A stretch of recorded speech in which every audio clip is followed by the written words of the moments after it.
नमस्ते। सभी कक्षा 12वीं के विद्यार्थियों को नमस्कार। मैं प्राध्यापक रामेश्वर बनकर, विवेकानंद कनिष्ठ महाविद्यालय, हिंदी विभाग, औरंगाबाद। इस शैक्षणिक वर्ष से कक्षा 12वीं के विद्यार्थियों के लिए जो महाविद्यालय ने वीडियो लेक्चर का आयोजन किया है, इस तीसरे वीडियो लेक्चर में हम जो हमारी कक्षा 12वीं की जो पहली कविता है नवनिर्माण, यह नवनिर्माण कविता हमने दूसरे वीडियो लेक्चर में इस कविता का सारांश, उसके भावार्थ और उसकी 3 चतुष्पदियों को देखा है। तो आज हम इस तीसरी वीडियो द्वारा नवनिर्माण इस कविता के जो कवि त्रिलोचन जी हैं, इनकी जो तीसरी वीडियो है, इस वीडियो द्वारा हम इस चतुष्पदी की जो चौथी चतुष्पदी है, इस चतुष्पदी को देखने वाले हैं। नवनिर्माण इस कविता के कवि त्रिलोचन जी ने चतुष्पदी द्वारा हर चतुष्पदी में अलग अलग भाव दिखाई देते हैं और वह भाव आपको इस चतुष्पदी में बताए गए। आज हम इस नवनिर्माण कविता की जो चौथी चतुष्पदी है, उसका नाम है बल नहीं होता सताने के लिए। बल नहीं होता सताने के लिए, वह है पीड़ितों को बचाने के लिए। वह है पीड़ितों को बचाने के लिए बल मिला है। बल मिला है तो बल बनो सबके। बल मिला है तो बल बनो सबके। उठ पड़ो न्याय दिलाने के लिए। उठ पड़ो न्याय दिलाने के लिए कवि त्रिलोचन जी ने इस चतुष्पदी द्वारा मनुष्य को यह कहा है। कवि ये कहते हैं कि बल यानी ताकत, शक्ति, मनुष्य की जो शक्ति होती है, जो बल होता है, उस बल या शक्ति का उपयोग किसी भी पीड़ित लोगों के यहाँ पर उनका बल का उपयोग नहीं करना चाहिए। मनुष्य को भगवान ने जो बल दिया है, जो ताकत दी है, जो शक्ति दी है, उस शक्ति का प्रयोग किसी भी इंसान को सताने के लिए नहीं करना चाहिए। यह कवि ने पहले पद में कहा है। सताने के लिए, परेशान करने के लिए जो ताकत का उपयोग मनुष्य ने कभी नहीं करना चाहिए। कवि ये कहते हैं कि भगवान ने मनुष्य के लिए जो बल दिया है, जो ताकत दी है, जो शक्ति दी है, उसका उपयोग दुखी, त्रस्त और पीड़ितों के लिए सहायता करने के लिए मनुष्य ने अपने शक्ति का प्रयोग करना चाहिए। यहां पर वह कवि ने वह कहा है कि दुखी, त्रस्त और पीड़ितों के लिए सहायक बनने के लिए कवि ने यहां पर कहा है कि वह पीड़ितों को बचाने के लिए हमारी जो शक्ति है, हमारी जो ताकत है, वो दुखी, त्रस्त लोगों को सहायक बनने के लिए हमें तत्पर, सदैव तैयार रहना चाहिए, ऐसे कवि यहाँ पर कहते हैं। तीसरे पंक्तियों में देखिए, बल मिला है यानी ताकत मिली है, बल मिला है तो बल बनो सबके।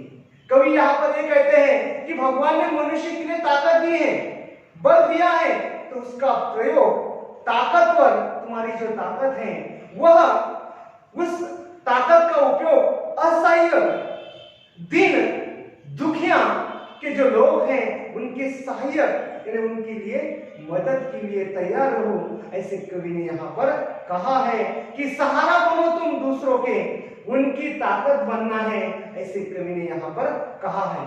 जो पीड़ित लोग हैं, उस इंसान को न्याय दिलाने के लिए अपनी ताकत, अपनी शक्ति का प्रयोग मनुष्य ने करना चाहिए सदैव। कवि त्रिलोचन जी ये कहते हैं कि मनुष्य ने सदैव यह प्रयास करना चाहिए कि जो दुखी हैं, जो दीन हैं, जो दुबले हैं, उनके लिए मनुष्य ने सदैव तैयार रहना चाहिए।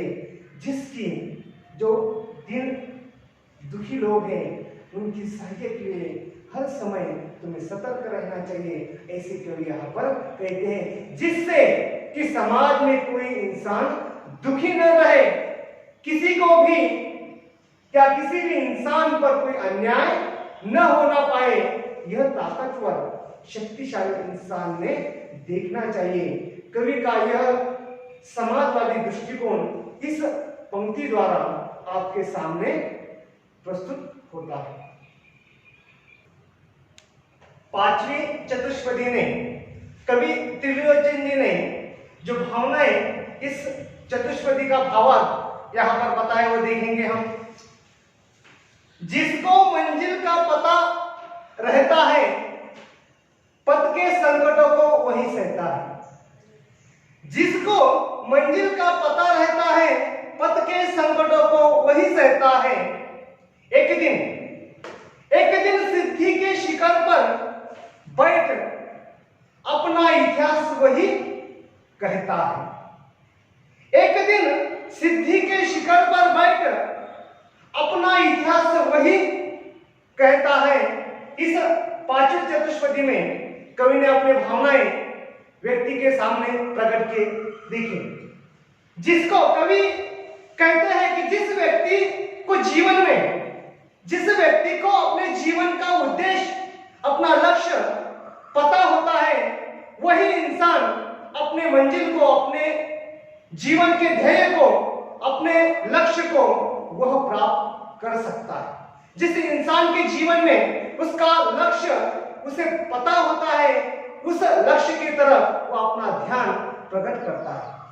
कवि ये कहते हैं कि वह मंजिल तक पहुंचने के लिए सदैव प्रयत्न करता रहता है और वह अपने मंजिल को, अपने जीवन का जो रास्ता है, अपना जो ध्येय है, अपना जो उद्देश्य है, अपना जो लक्ष्य है, उसे वह प्राप्त करता है। मनुष्य अपने जीवन पथ पर, अपने जीवन के इस रास्ते में, अर्थात अपने मंजिल तक, इस राह में, इस पथ में, इस रास्ते में आने वाले सभी चुनौतियों को, सभी संकटों को, सभी मुसीबतों को वह उस समस्याओं को पार करता है, उस समस्या का वह सामना करता रहता है और एक दिन वह उसका जो सपना है, उसका जो उद्देश्य है, उस उद्देश्य के लक्ष्य तक वह चला जाता है और वह उस अपने ध्येय को प्राप्त करता है। मनुष्य संघर्ष करते करते अपनी जो मंजिल है उस मंजिल तक चला जाता है। पथ के संकटों को वही सहता है। पथ यानी रास्ता, जीवन का जो रास्ता है, इस रास्ते में जो संकट आते हैं उसे वह सहता रहता है और अपना जो मंजिल है वहां तक वह पहुंच जाता है।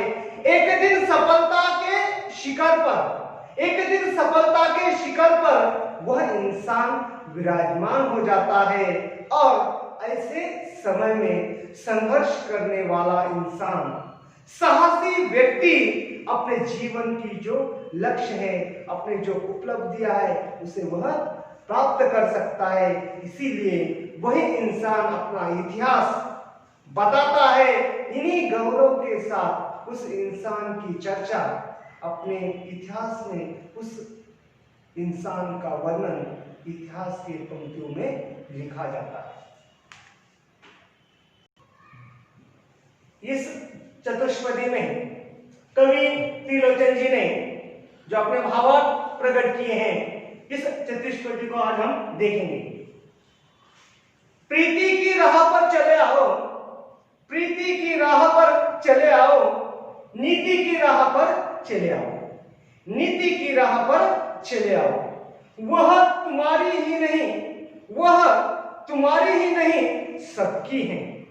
गीति की राह पर चले आओ, गीति की राह पर चले आओ। कवि इस चतुष्पदी में अपने जीवन का जो अनोखा आनंद है, उस आनंद को इस चतुष्पदी द्वारा, मनुष्य का जो वर्णन है, कवि ने इस चतुष्पदी में बताया। कवि कहते हैं प्रेम और नीति का एक जो आर्थिक विचार है, इस विचारों के आधार पर उन्होंने अपने जीवन का आनंद आपके सामने प्रस्तुत किया। कवि कहते हैं कि प्रेम और नीति, नीति का अर्थ है कि नैतिक विचार, नैतिक विचारों के आधार पर जीवन के इस पथ पर कवि चलना चाहता है और चलने की सलाह कवि मनुष्य को इस पंक्ति द्वारा आपके सामने प्रस्तुत करता है। कवि त्रिलोचन जी का मत है आपसी मतभेद प्रेम और नैतिक विचारों के आधार पर जो मनुष्य के मन में जो मतभेद होता है, जो वैमनस्य होता है, उसे भुलाकर मनुष्य प्रेम और नैतिक विचारों को और उसके जो वैमानिक विचार हैं, उस वैमानिक विचारों को भुलाकर वह प्रेम का जो मार्ग है, प्रेम के जो विचार हैं, उस मार्ग पर आगे बढ़ने के लिए कवि त्रिलोचन जी मनुष्य के लिए सलाह देते हैं। कवि कहते हैं प्रेम में आगे बढ़ते हुए सभी व्यक्तियों के साथ अधिकार प्राप्त करने की जो विचार हैं वह कवि इस पंक्तियों के द्वारा बताता है। नीति की राह पर चलो, नैतिक विचारों के आधार पर मनुष्य ने चलना चाहिए, ऐसे कवि यहाँ पर कहते हैं। इसीलिए प्रेम का जो मूल भाव है, प्रेम से जो बंधन है, वो कवि ने इसी के सामने बताए हैं कि प्रेम और नैतिक विचारों को मिलजुल कर कवि ने जीवन में आने वाली जो समस्या है, जीवन का जो आनंद है, जीवन का जो सुख है, उसी सुख को जीवन में अपनाना चाहिए, ऐसे जो भाव है कवि ने लास्ट के पंक्तियों में आपके सामने बताए। वह तुम्हारी ही नहीं सबकी है। कवि कहते कि प्रेम और नैतिक विचार सभी लोगों को मिलजुल कर अपने विचार प्रस्तुत करने चाहिए, ऐसे कवि यहाँ पर कहते हैं। गीति की राह पर चले आओ, नैतिक और प्रेम का जो व्यवहार है, यह व्यवहार मिलजुल कर अपने विचारों को, अपने जीवन का जो आनंद है, उसे इंसान ने स्वीकार करना चाहिए। ऐसी जो राह है, गीति की जो राह है, सुख, प्रेम और नैतिक विचारों का जो आनंद है, वो कवि ने यहाँ पर प्रस्तुत किया है। आता मी 16 मिनिटं लिहिली इकडं। प्रस्तुत चतुष्पदी में कवि त्रिलोचन जी के जो भावार्थ हैं वो यहाँ पर हम देखेंगे। साथ निकलेंगे आज नर नारी, लेंगे कांटों का ताज नर नारी, लेंगे कांटों का ताज नर नारी, दोनों संगी है सहचारी। अब रचेंगे समाज नर नारी, अब रचेंगे समाज नर नारी। प्रस्तुत पद्यांश में कवि त्रिलोचन जी ने अपने विचारों को यहाँ पर प्रस्तुत किया है। कवि कहते हैं कि आज समाज में सामाजिक परिवर्तन हो गया, आज समाज में बदलाव आया हुआ है। अब नर और नारी अर्थात पुरुष और स्त्री जो महिला है, ये दोनों एक साथ कंधे से कंधा मिलाकर अपने जीवन का जो रास्ता है, मनुष्य के जीवन में जो संकट आता है, जो चुनौतियां आता है, उस चुनौतियों का सामना करने के लिए नर और नारी, स्त्री और पुरुष, महिलाएं दोनों साथ मिलाकर जीवन का जो संकटमय है, चुनौतियां है, इसे मिलजुल कर संघर्ष कर रही है, ऐसे कवि यहाँ पर कहते हैं। संघर्ष करते समय मनुष्य के जीवन का जो रास्ता है, ये जो जीवन है, इस जीवन में संघर्ष करते समय नर और नारी दोनों साथ मिलाकर संघर्ष करते रहे हैं और कांटों का ताज धारण, यानी संकटों का सामना जो महिलाएं हैं, जो पुरुष हैं, दोनों साथ मिलाकर, अर्थात विषमता, जीवन में जो विषमता है, जो संकट है, उस संकट के समय जो महिलाएं हैं वो पुरुष का साथ दे रही है। दोनों मिलजुल कर विषम परिस्थितियों में सफलता पाने का जो काम है वो दोनों नर नारी कर रहे हैं। पुरुष और महिलाएं दोनों साथ मिलाकर वो काम कर रही है। दोनों साथी हैं। जो नर नारी है, जो पुरुष और महिला है, वो मनुष्य के जीवन के दो सच्चे साथी हैं, जीवन साथी है। और दोनों स्त्री और पुरुष साथ मिलाकर जीवन जीने का जो वचन है वह साथ निभा रहे हैं। ऐसे यहाँ पर कवि ने कहा है, जीवन साथी है दोनों मनुष्य, नर और नारी, ये जीवन के दो साथी है। जीवन का जो वचन है, साथ निभाने का जो वचन दिया है, नर नारी दोनों साथ निभा रहे हैं। जीवन में विकास और उन्नति के इस रास्ते पर नर और नारी सहयोग से अपना काम कर रहे हैं। बेशक आज के इस समाज में नर और नारी अपने उत्तरदायित्व का जो काम है, जो समझ है, वह पूरी तरह निभा रहे हैं। आज भी नर और नारी मिलजुल कर नए समाज की उन्नति, नए समाज का रचना वह निभा रहे हैं। समाज की जो रचना का काम है नर नारी आज कर रही है। ऐसे समाज का निर्माण करने वाले ये स्त्री और पुरुष, स्त्री और पुरुष का जो समानता है, उस समान अधिकार को हमारे समाज में स्वीकार किया है। यहाँ पर समाज के उत्थान के हेतु से कवि ने इस पंक्तियों में समाज की जो दृष्टिकोण है उस दृष्टिकोण को प्रस्तुत किया है। और इस पद में, इस सारांश में कवि ने यह समाजवादी दृष्टिकोण आपके सामने प्रस्तुत किया है। इस कविता की जो लास्ट पंक्तियां हैं, लास्ट चतुष्पदी हैं, इस चतुष्पदी में कवि ने अपने विचारों को संघर्षमय समय का जो विचार है वह कवि ने यहाँ पर प्रस्तुत किया। देखिए, वर्तमान बोला अतीत अच्छा था, वर्तमान बोला अतीत अच्छा था, प्राण के पद का मीत अच्छा था, प्राण के मीत का अच्छा था, प्राण के पद का मीत अच्छा था। गीत मेरा भविष्य गाएगा, गीत मेरा भविष्य गाएगा, यो अतीत का भी गीत अच्छा था, यो अतीत का भी गीत अच्छा था। कवि ने लास्ट पंक्ति द्वारा कवि त्रिलोचन जी कहते हैं कि मनुष्य का जीवन संघर्ष करने के लिए हर समय तत्पर रहता है। मनुष्य संघर्ष करते करते मनुष्य को अपने अतीत का जीवन, अपने पूर्वजों का जीवन अच्छा लगता है। वर्तमान बोला यानी आने वाला समय, अपने भूतकाल के प्रति वो बोल रहा है। मनुष्य अपने अतीत और अर्थात पूर्वजों का जो जीवन है उन्हें वह अच्छा लगता है। उन्हें लगता है कि जो हमारे पूर्वज हैं उनके कार्य, उनके अपेक्षा में हमें कम संघर्ष करना पड़ता था और उनका जीवन सुखमय था। कवि ये कहता है कि जो हमारे पूर्वज हैं उन्हें कम संघर्ष करना पड़ता था और उनका जीवन सुखमय था। उनकी अपेक्षा में कम मेहनत करना पड़ता था और बेशक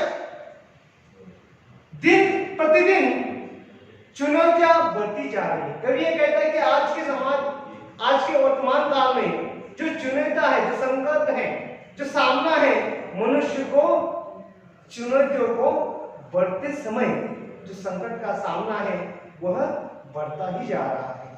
कवि ये कहते हैं कि जीवन के इस पथ पर, जीवन के इस राह में, जीवन के इस पथ के रास्ते में साथी भी अच्छे होने चाहिए। मित्रता, जो अपने जो साथी होते हैं, अपने मित्र होते हैं, जो साथी होते हैं, वह अच्छे होने चाहिए। और यह साथी मित्र अपने परिवार के लोग, अपनी जो सहचरी है, पत्नी है, उनका साथ मनुष्य के लिए निभाने के लिए वह सदैव तत्पर होनी चाहिए, ऐसे कवि यहाँ पर कहते हैं। उनके बीच सामंजस्य था। कोई मित्र हो, कोई सखा हो, कोई दोस्त हो, उनमें जो मित्रता है, उनमें जो सामंजस्य का जो प्रेम है, वो भावनाएं होनी चाहिए। एक दूसरे के प्रति, अपने मित्र के प्रति, अपनी पत्नी के प्रति, एक दूसरे के प्रति जो त्याग और समर्पण की जो भावना है, वह इस वर्तमान काल में, इस समय में उसका अभाव या वह कम दिखाई दे रही है, ऐसे क्यों यहाँ पर कहते हैं। फिर भी वर्तमान बोला, वर्तमान समय में जो उपलब्धियां हैं वह गौरव से भरी हुई है। गीत मेरा भविष्य गाएगा, इस पंक्ति द्वारा कवि ये कहते हैं कि जिसका गीत, जिसका भविष्य वह गा रहा है, अर्थात जिसकी चर्चा आने वाली पीढ़ियां वह करने वाली है, ऐसे कवि यहाँ पर कहता है। प्राण के पथ का मीत अच्छा था। जीवन के इस समय में मनुष्य अपने मित्रता, अपने पत्नी की जो साथ है वो अच्छी होनी चाहिए, ऐसे कवि यहाँ पर कहते हैं। गीत मेरा भविष्य गाएगा, कवि ये कहते हैं कि आने वाला काल, समय, हमारा जो जीवन है, वर्तमान काल का जो जीवन है, वो गीत गाता रहेगा। अपना कर्तव्य का जो सम्मान है वह हमारे समय में आने वाले इंसान गाते रहेंगे।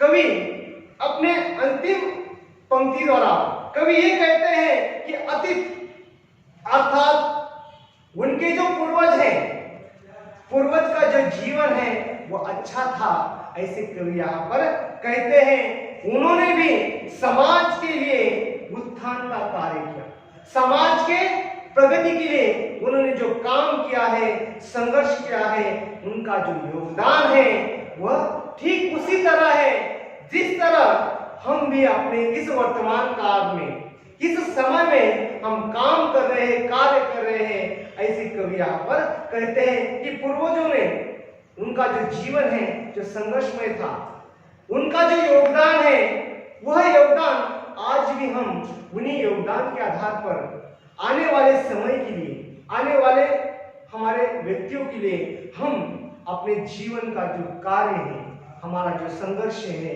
वह गाते रहेंगे, ऐसे इस पंक्ति द्वारा कवि त्रिलोचन ने यहाँ पर बताया। इस नवनिर्माण कविता द्वारा कवि ने आशावादी जीवन, मनुष्य के लिए सकारात्मक दृष्टिगोचर को प्रस्तुत किया है।